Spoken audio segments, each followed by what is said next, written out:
بسم اللہ الرحمن الرحیم۔ ناظرین کرام، سیدنا بلال حبشی رضی اللہ تعالی عنہ،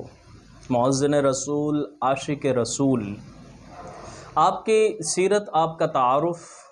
کے بارے میں آج انشاءاللہ گفتگو کریں گے۔ عرب کے جہالت اور ظلم اور بربریت والے دور میں جب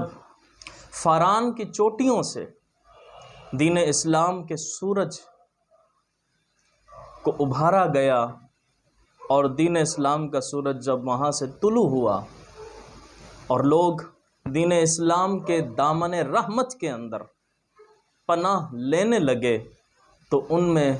اس زمانے میں کلمہ توحید بلند کرنے والوں میں ایک نمایاں نام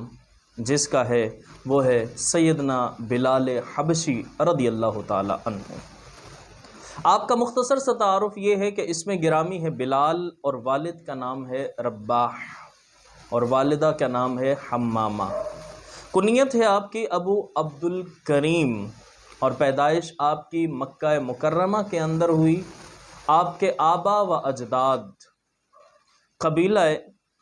حبشہ سے تعلق رکھا کرتے تھے، اسی مناسبت سے آپ کو حبشی کہا جاتا ہے۔ والد اور والدہ بھی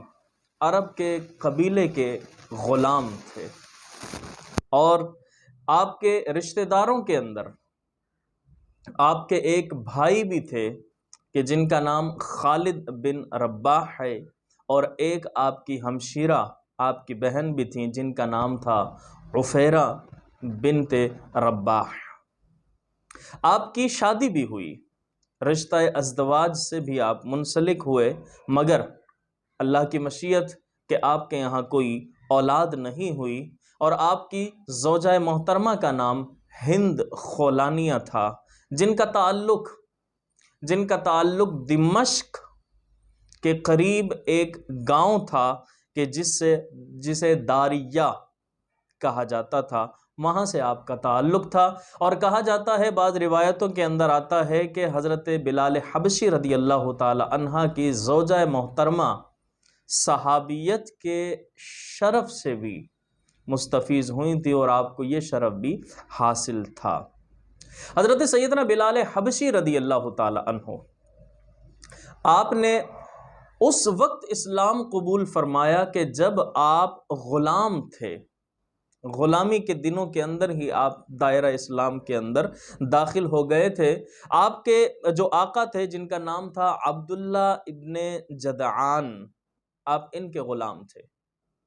مختصر سا قصہ میں عرض کر رہا ہوں آپ کے اسلام لانے کا۔ ان کے جب آپ غلام تھے تو ان کی بکریاں چرانے کے لیے آپ دور دراز علاقے میں لے جایا کرتے تھے۔ ایک مرتبہ اسی طرح آپ بکریاں چرانے کے لیے لے کر گئے ہوئے تھے۔ حسب معمول آپ اسی جگہ پر جہاں اکثر بکریاں چرایا کرتے تھے، آپ وہاں موجود تھے، اور نبی کریم صلی اللہ تعالی علیہ وسلم حضرت ابو بکر صدیق رضی اللہ تعالی عنہ کے ہمراہ ایک غار میں وہاں پر تشریف فرما تھے۔ نبی کریم صلی اللہ تعالی علیہ وسلم نے جب آپ کو دیکھا کہ آپ بکریاں چرانے والے ہیں، تو آپ نے فرمایا، یا راعیہ حل من لبن، اے بکریاں چرانے والے، کیا دودھ ہے آپ کے پاس؟ دودھ دے سکتے ہیں؟ حضرت بلال حبشی آپ کو جانتے نہیں تھے، یہ اسلام قبول کرنے سے پہلے کی بات، آپ کو نہیں جانتے تھے۔ حضرت بلال حبشی رضی اللہ تعالی عنہ نے جب دیکھا تو انہوں نے کہا کہ یہ میری بکریاں نہیں ہیں، یہ مالک کی بکریاں ہیں، اور ان بکریوں کے اندر تقریباً کمزور ہیں، لیکن ایک بکری ایسی ہے کہ جو دودھ دیتی ہے، لیکن اس کا دودھ بھی بہت کم ہوتا ہے، وہ میرے لیے ہی کافی ہوتا ہے۔ لیکن انہوں نے فرمایا کہ میں آج اپنے حصے کا دودھ آپ کو پیش کر دوں گا، اور اسی نیت سے آپ وہ بکری نبی کریم صلی اللہ تعالی علیہ وسلم کے پاس لے کر آ گئے۔ حضور نے فرمایا، میرے پاس لے آؤ، ائتی بہا، اس بکری کو میرے پاس لے آؤ۔ وہ بکری کو جب آپ نبی کریم صلی اللہ تعالی علیہ وسلم کی بارگاہ میں لے کر آئے، اور بارگاہ میں آپ نے اس بکری کو پیش کیا، تو نبی کریم صلی اللہ تعالی علیہ وسلم کے دست اقدس لگنے سے اس بکری کے تھنوں کے اندر دودھ زیادہ ہو گیا۔ آپ نے برتن منگوایا، دودھ دھویا خود، اور آپ نے نوش فرمایا۔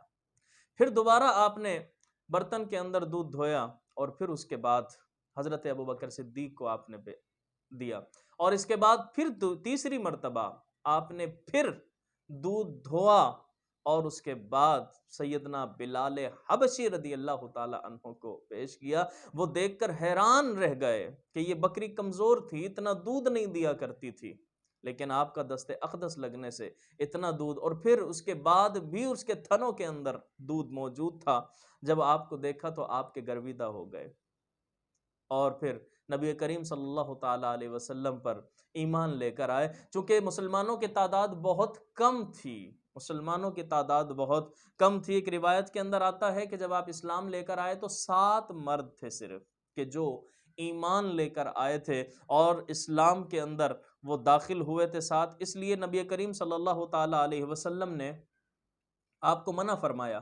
کہ آپ اپنے اسلام کو ظاہر نہ کرنا۔ اور وہ 7 افراد کہ جو اس وقت ایمان لائے ہوئے تھے کہ جب سیدنا بلال حبشی ایمان لے کر آئے، ان میں سے نمبر 1 نبی کریم صلی اللہ تعالی علیہ وسلم دائرہ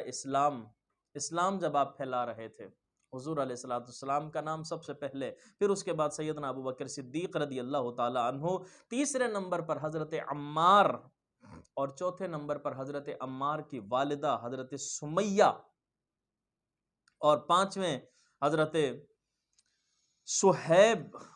اور چھٹے حضرت بلال حبشی، اور 7ویں شخص تھے حضرت مقداد رضی اللہ تعالی عنہم۔ نبی کریم پر ایمان لے آئے، لیکن اپنے ایمان کو ظاہر نہ کیا، اسلام کو ظاہر نہ کیا۔ بتوں کی نفرت پیدا ہو گئی دل کے اندر،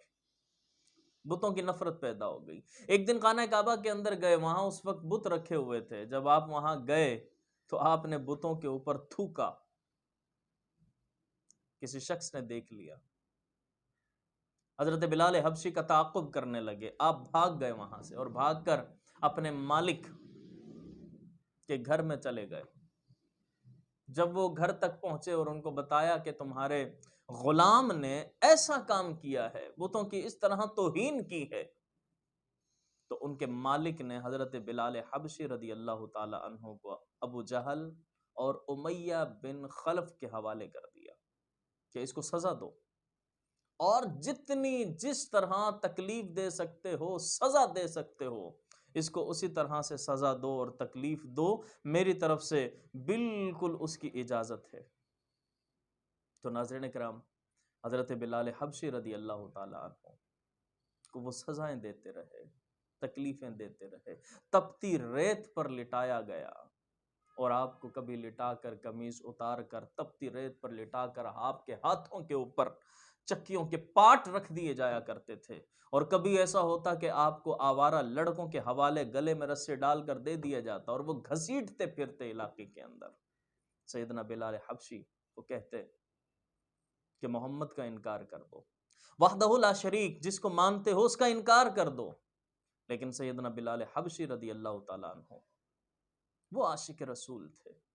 کہ جنہوں نے ان تمام تکلیفوں کو برداشت کیا، ان تمام مصیبتوں کو برداشت کیا، ان تمام آزمائشوں کے اندر آپ ثابت قدم رہے، اور پھر اللہ تبارک و تعالی نے آسانی بھی فرمائی کہ ایک دن اسی طرح آپ کو عذاب دیا جا رہا تھا، تکلیف دی جا رہی تھی، سیدنا صدیق اکبر وہاں سے گزرے، آپ نے ان کو خرید کر رسول اللہ صلی اللہ تعالی علیہ وسلم کے حوالے کر دیا تھا، اور اللہ تبارک و تعالی نے پھر جب آپ کے لیے آسانی پیدا فرمائی، اور آپ دائرہ اسلام کے اندر پہلے ہی داخل ہو چکے تھے، جب آپ کے لیے آسانی ہو گئی، اسلام کی روشنی آہستہ آہستہ پھیلتی چلی گئی، تو سیدنا بلال حبشی کو بھی آزادی نصیب ہو گئی، تو نبی کریم صلی اللہ تعالی علیہ وسلم نے انہیں مؤذن رسول ہونے کا شرف بھی عطا فرما دیا کہ مسجد کے اندر آذان دینے کے، جب مکہ فتح ہوا تو اس وقت بھی خانہ کعبہ کی چھت پر کھڑے ہو کر آذان دینے کا جو حکم فرمایا وہ سیدنا بلال حبشی رضی اللہ تعالی عنہ کو ہی عطا فرمایا تھا۔ اور ناظرین کرام، یہی بلال حبشی رضی اللہ تعالی عنہ عشق رسول کے اندر سرشار، آپ بہت سی جنگوں کے اندر بھی شامل رہے، نبی کریم صلی اللہ تعالی علیہ وسلم کے ساتھ آپ نے بہت سی جنگوں کے اندر بھی آپ نے اپنا حصہ ڈالا، پھر حضور علیہ الصلوۃ والسلام کے اس عاشق رسول کا سن 20 ہجری کے اندر دمشق میں 63 سال کی عمر پا کر آپ اس دنیا سے رخصت ہو گئے، اور آپ کی قبر مبارک دمشق کے ہی مشہور قبرستان باب الصغیر میں موجود ہے، اور وہیں آپ کو دفن کیا گیا، اور آج بھی جو کہ لوگوں کو فیض دے رہی ہے۔ اللہ سے دعا کریں خالق کائنات ہمیں بھی اس عاشق رسول کے صدقے سے عشق رسول سچا عطا فرمائے۔